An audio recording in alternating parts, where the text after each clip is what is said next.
Food. Feeding video!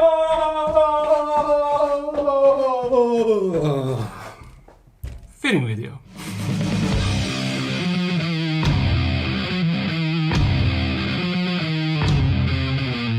Yeah, just what we need. This will be a feeding video, and a specific feeding video because we are going to feed all the tarantulas that we rehoused in recent videos. Also, I'm going to feed tarantulas that we are going to rehouse in future videos, and I'm going to update you on birupes simoroxigorum, how she is using her new enclosure. So yeah, and also we are going to feed Thor if he will be in the mood for that. Yeah, we are going to do that. So I think that we can immediately start with those tarantulas that are on the new shelf. Yeah, let's go with that.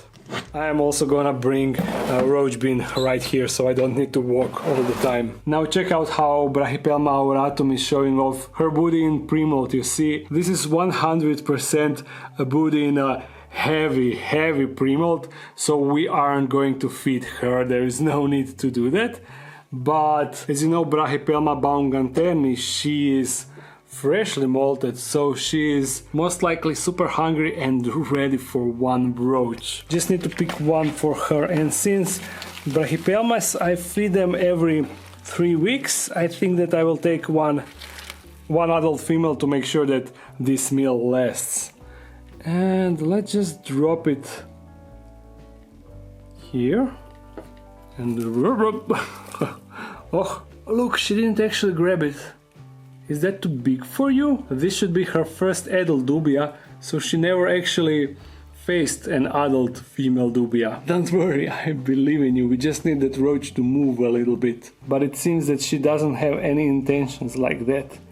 Maybe I'm going to have to grab a poking stick once again to save the day. Or I can actually use the tweezers, because they are right here.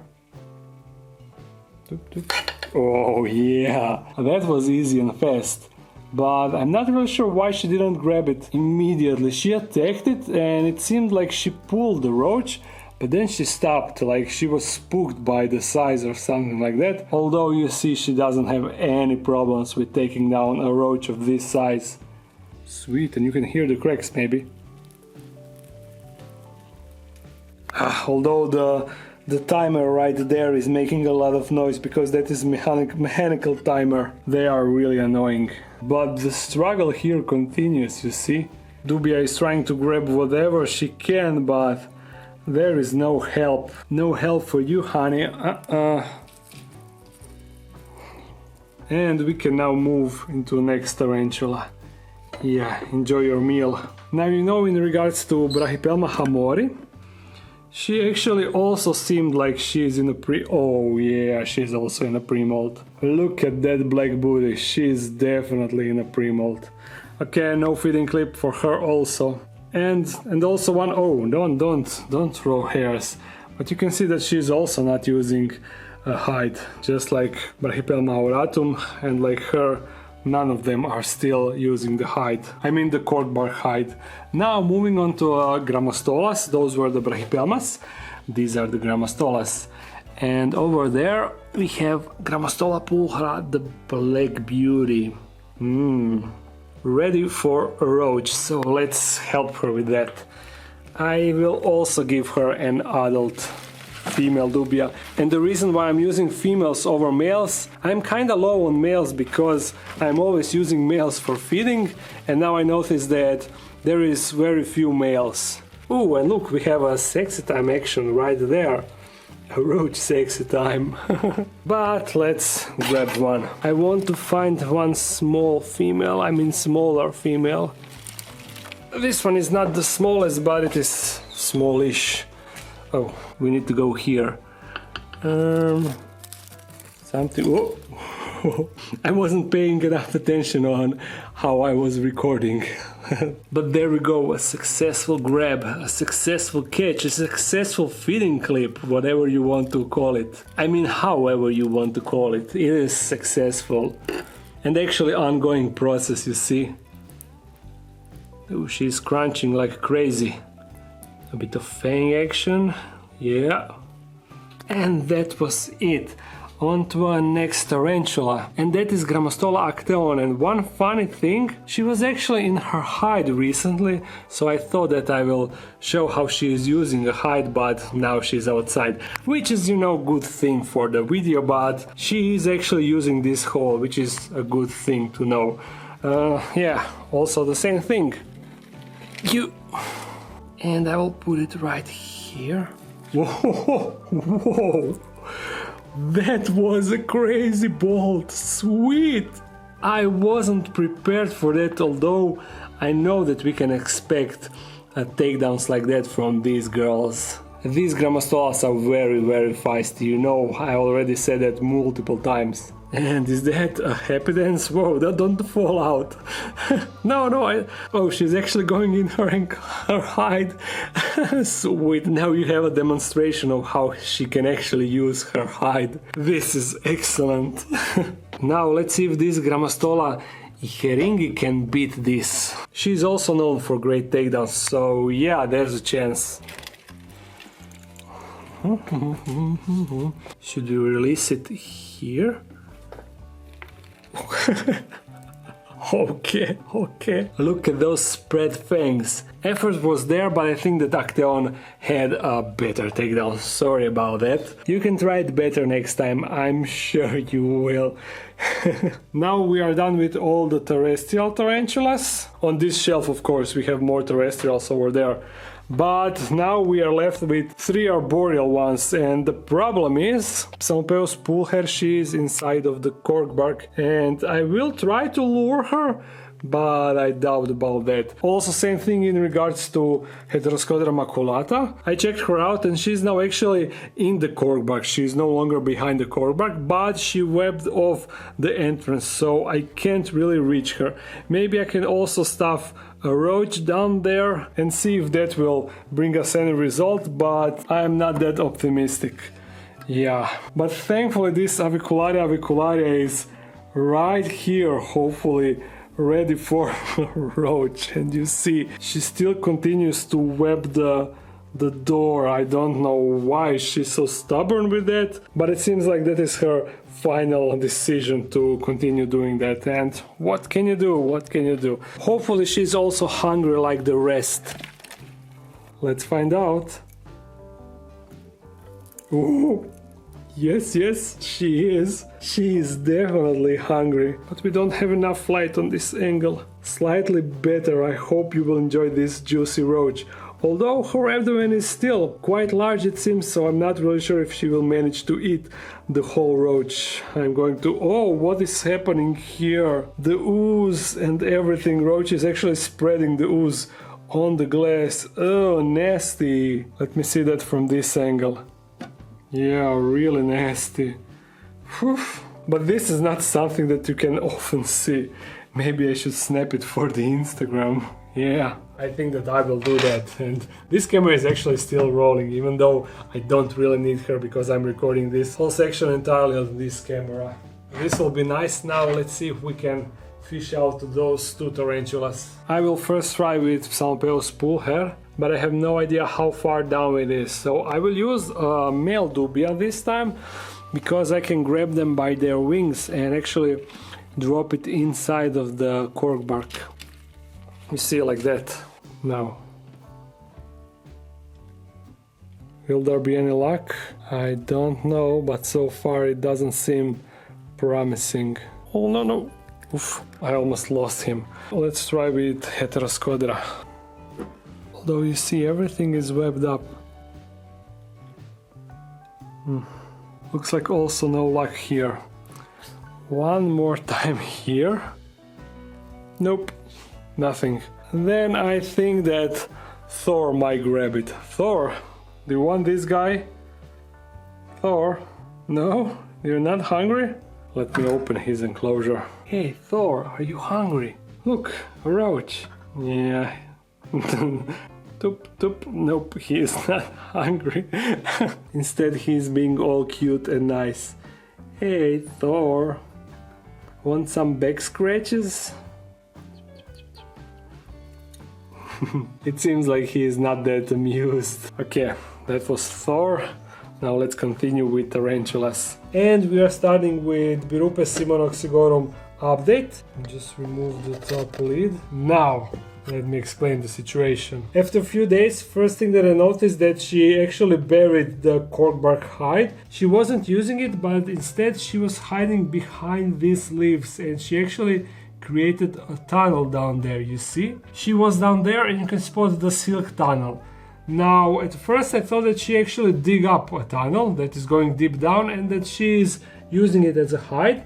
But now I noticed from this side that there is also another tunnel here, and it seems that that is the same one, just connecting from this side to this side. And since I cannot spot the tarantula inside, the only logical thing is that she's actually inside of, under this corkbark. So I actually want to remove this webbing and see if I can spot her down there. So I'm going to grab a tripod, or actually no, without a tripod. I will just put this light on the camera because this light is not shining in a good direction. I need an actual light on the camera. Let me see something like this. This is better. Now I can start with this to see if there is something behind this webbing. Oh yeah, I was right, she's down there, but you cannot see it on the cam. The light is still not shining in the right direction. Let me try it handheld. With my eyes I can spot the tarantula down there, but not on the camera. No, there is... Look, you can spot it from here. You see that blue thing? Those are tarantula's legs, although they are not in focus. Okay, great, she is actually in the hide. That is actually a good thing. I accidentally moved towards doors with my leg down here. But good, okay, tarantula is using the hide, which is a good thing. I prefer that. And it seems like that she settled up nicely. Now, I won't be feeding her because you remember how she always takes such a long time to grab a roach. So, yeah, we already had plenty of nice takedowns and we are still not done with the video. Now we are continuing with tarantulas that we are going to rehouse soon, and actually most likely in next video. This first one, this is Brachypelma albiceps. She is not as large as previous three Brachypelmas, but she is the largest of the rest that we are going to rehouse in next rehouse video. So for her I will find some smaller dubia roach. And where the hell are you going? We didn't arrange this. Go back inside. Oh, bolty, let me find a proper dubia. This should be a good one. So just drop it down and... No, nothing. You're not hungry, huh? And look, she's like, she was holding her hand on the roach. Well, okay, but if you don't want a roach, I guess some other Brachypelma will want it. And actually, one of these two is not a Brachypelma. It is ex-Brachypelma, now tliltocatl. This one, this is tliltocatl kahlenbergi, and she used to be Brachypelma, but she was recently moved into a new genus. But I still consider her one.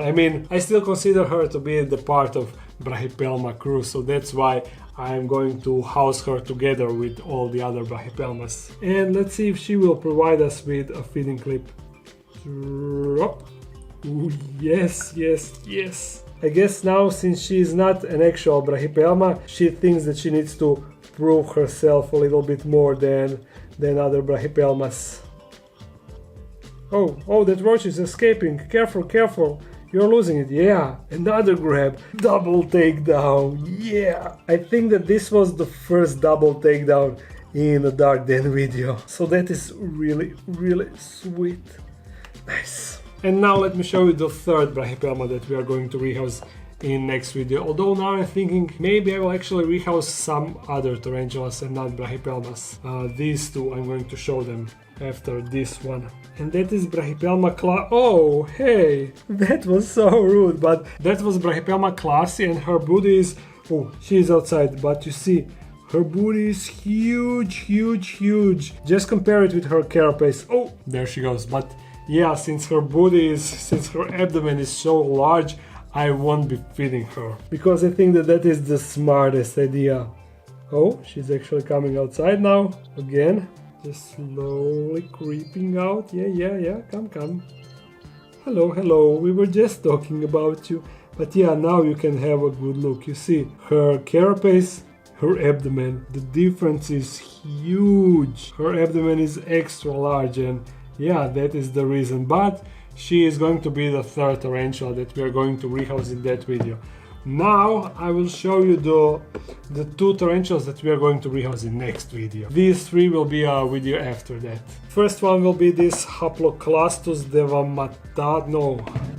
So Haploclastus devamatha, you know, that is actually a ex-T psychedelicus, that was her old name. And she is one pretty tarantula that makes really kinda unique hides. You see, she makes tunnels, but it is a bit different tunnels than the rest of tarantulas. I often see her through the plastic on the edge of the tunnel, but as soon as I approach the enclosure or touch it or something, she just bolts inside. And I'm really annoyed by it because I cannot have a closer look at her. So that is the main reason why I want to provide her a nice big glass enclosure where I will be able to see her very well. Also, I will provide her with a nice slope so she can make a tunnel just like this, but in nature they are doing that on the slope, so she will have a nice simulation of her natural environment. But we won't be having a feeding clip for her in this video, definitely, because yeah, she's somewhere down.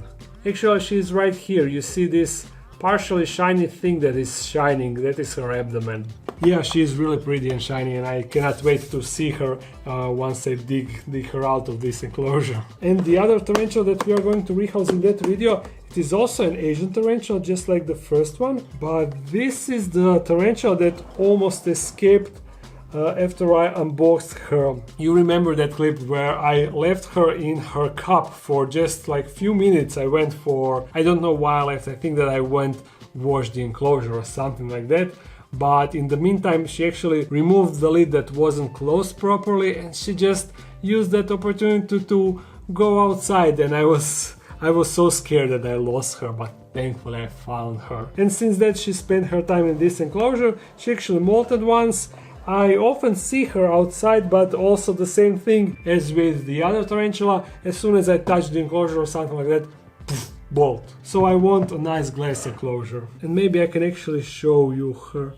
There is her leg down there, you see? I will take a stick and try to poke her out. She's really pretty. Pretty as all other tarantulas. Ooh, she's biting the stick. She was not happy with that poke. Oh, you see? So yeah, that will be one, okay. That will be one interesting rehouse, but look at her. You see how pretty she is? Yeah, pretty, bolty and bitey. A hell of a combination. Oh yeah, let's actually feed her. But I'm not sure if she will be interested in food after all the poking. Ooh, it's a roach. It's a food. Ooh, this was one hell of a bite. Nice, sweet. But you see, with those legs, I can almost imagine her as some slim Brachypelma hamorii, right? Yeah, imagine if they were orange, and that would be a slim Brachypelma hamorii. Hilarious. And this is actually, I think, a first takedown clip with this girl on the video. Yeah, I never recorded this, especially not good like this one. The struggle. Funny thing is, you know, Asian tarantulas, they have strong venom, really strong venom. And yet this roach is like he is not affected at all. He is trying to escape so hard, and look at his wing. He spread his wing a bit. But okay, I'm really satisfied with this. I'm really satisfied with all the feeding clip that we managed to get in this video. I also hope that you are. So, I hope that you enjoyed this video. If you did, thumbs it up and comment something. If you want to support this channel even more, there's a Patreon page. If you're new to this channel, make sure to subscribe. Upload on Monday and Friday. So see you again soon. Bye.